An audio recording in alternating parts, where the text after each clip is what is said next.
So now, it is my distinct personal pleasure to introduce our governor, Gavin Newsom.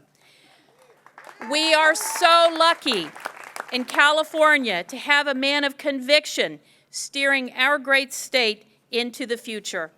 This budget reflects his bold leadership and priorities, and I very much look forward to our continued partnership and friendship. Governor Gavin Newsom.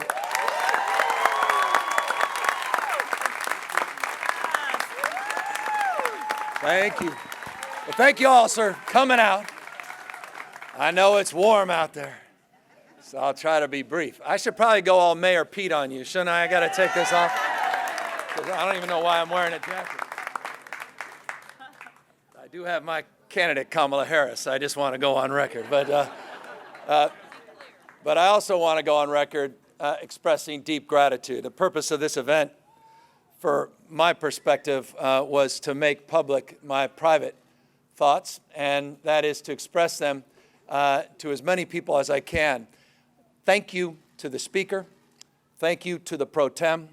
Thank you to the two budget chairs. Thank you to the Assembly and the Senate for a job well done. I could not be more gratified by the spirit of cooperation, collegiality, engagement.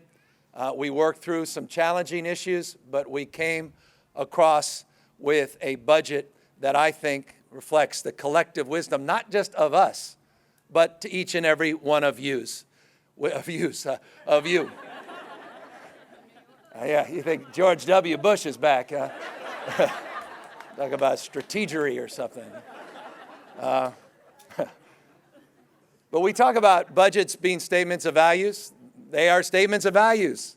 Those values are reflected in each and every one of you. California values were reflected in this year's budget.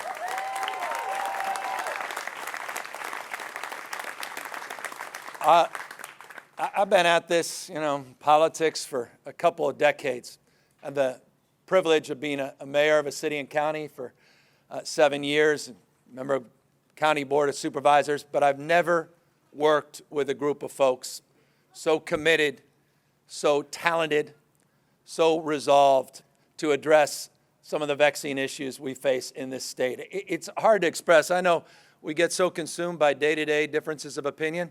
They were nothing compared to what you're seeing in Washington, D.C., what you're seeing in other state houses across the country. I cannot impress upon you more how extraordinarily lucky we are to have Anthony Rendon as Speaker and Tony Atkins as Pro Tem, to have a Holly Mitchell and Phil Ting.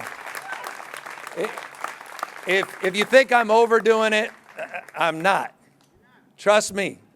As I said, I've been at this for a few decades. I've never had the kind of engagement and partnership that I feel we have today. And so that's my most important message, because I think that matters to all of you. We got a lot of challenging issues in this state, and we have a lot of work to do. Nothing, though, more challenging than what's up on this board, addressing the issue of affordability. California is growing, and by the way, growing at a rate substantially higher than the United States of America. But we're not just about growth, we're about inclusion.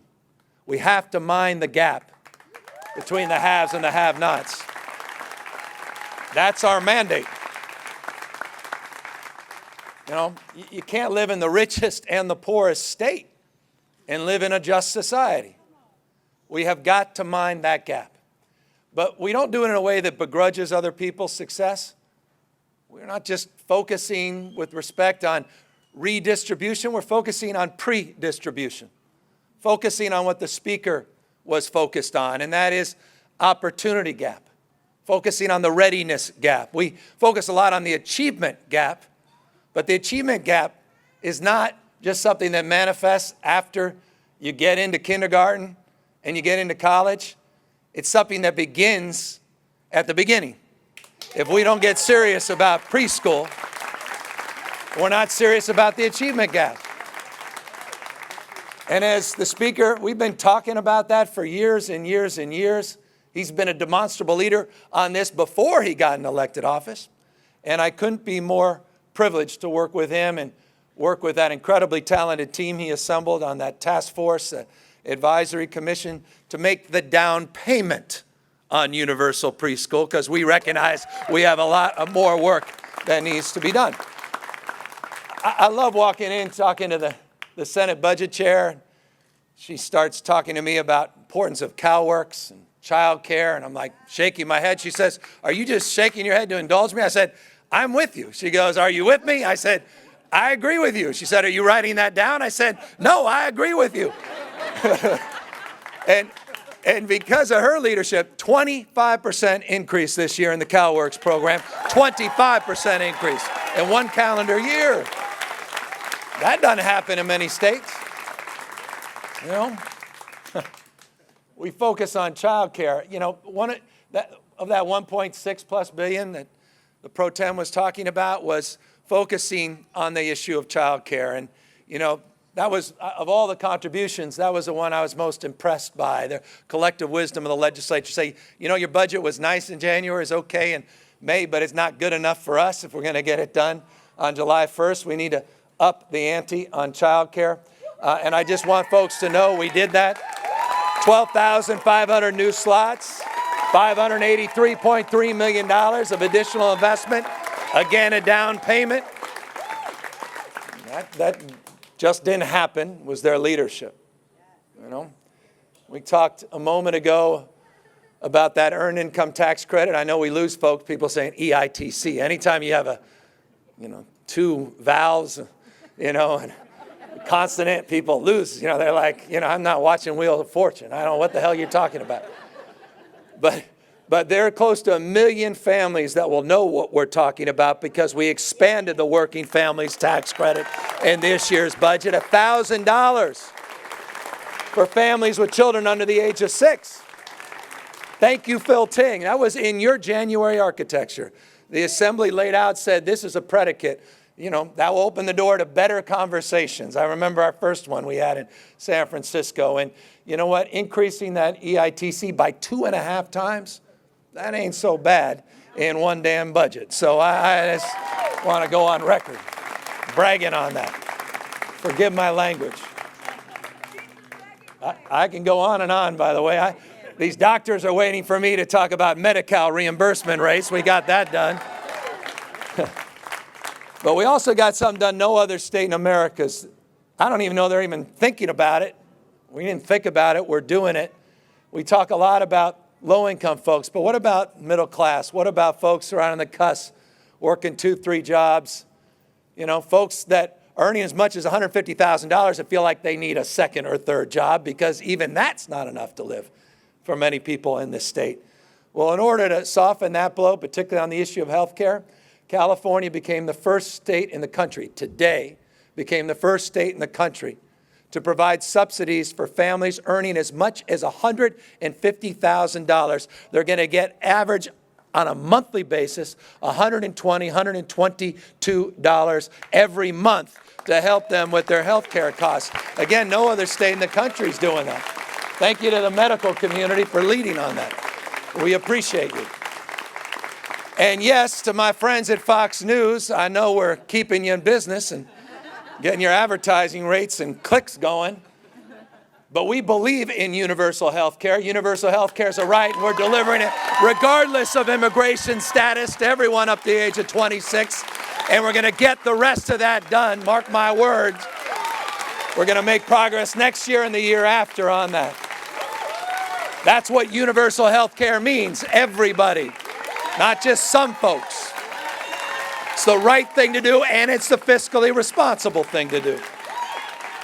Don't get me started on that. Get righteous on that. It's important. That's what I was speaking to. We also are doing a lot more to address this. I still can't believe it's not a requirement that you go to kindergarten in California. But one of the challenges, just building out facilities and opportunity, hundreds of millions of dollars were invested. And I love being on that debate stage. I was getting pounded by Delane Easton. You got to do full-day kindergarten. Every one of those things, the crowds would roar. And I say, I support it. But Delane just said it's so much better than the rest of us. Well, If Delane were here, she would be proud of us for advancing a commitment to full-day kindergarten this year. Thank you, former Superintendent of Public Education. Look, I could continue on the housing. It was mentioned, if there's I'll close, but if there's an affordability issue that defines more other issues, I don't know what is more significant than the cost of living, particularly the cost of housing, as a renter or as someone that's trying to pay their mortgage or even imagining the ability to make a down payment and to purchase a home, even a starter home. And so one of the things that was stubborn in this budget, continues to be stubborn in this state, is what we do to address an issue of this magnitude.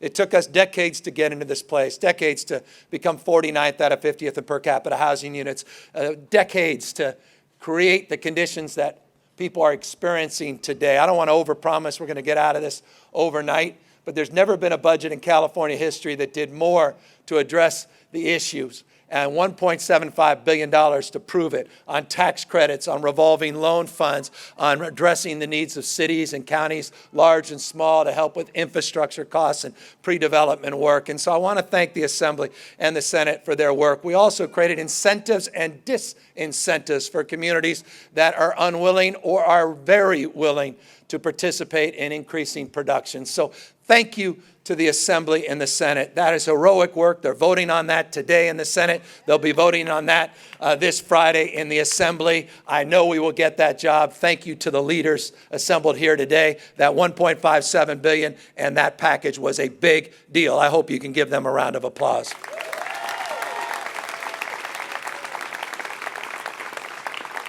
And finally, homelessness. The hell is going on with our state? I agree with the critics. I agree with all of you. We got a crisis out there. People are out there self-medicating with drug or alcohol addictions, with bipolar disorder, schizophrenia, paranoia, people with every conceivable malady and stress. I don't judge folks like that. I bet a lot of you are self-medicating with a glass of wine watching Rachel Maddow every night.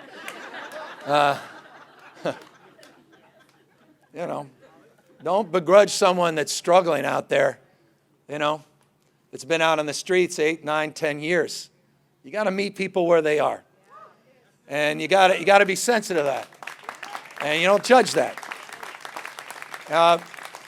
And so this year we put $1 billion into our homeless budget. That is also without precedent. More mental health support, more drug and alcohol treatment support, more support for housing and supportive services, navigation centers. I know it's not enough. I'll close with this.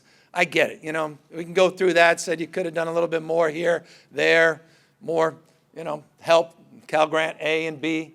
We did some things, but we recognize good enough never is. There's no having made it. We got a lot of work to do next year and in the years to come. But I think in the spirit of the Speaker and of the Pro Tem and their generous words, I think we did justice this year to the effort. And I think we are well on our way, a more enlightened future. Start focusing on getting those income and wealth disparities, trying to get us back to where we need to be, help support that middle class, address the issue of affordability, the crisis of housing and homelessness in this state. And thank you, Kimberly, as well, for not forgetting or not allowing us to forget that higher education is not just CSU and UC. The first door of higher education is community college for millions of Californians. And we're proud to have a second year of community college free. Not talking about that. That's no longer an applause line. That was delivered. And thank you, Kimberly, and for the students for demanding that, and for the students demanding that $1.66 billion increase in higher education investment this year. 10,000 new slots at the CSU, 6,000 new slots at the UCs. Hundreds of thousands of dollars a month will be handed out to tens of thousands of parents that are going to school with increased Cal Grants as well, which is important, softening the blow to student parents. Now you know why I took my jacket off.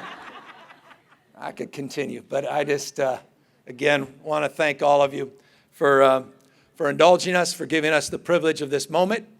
Thank you for giving us our jobs, paying our salaries, representing our state.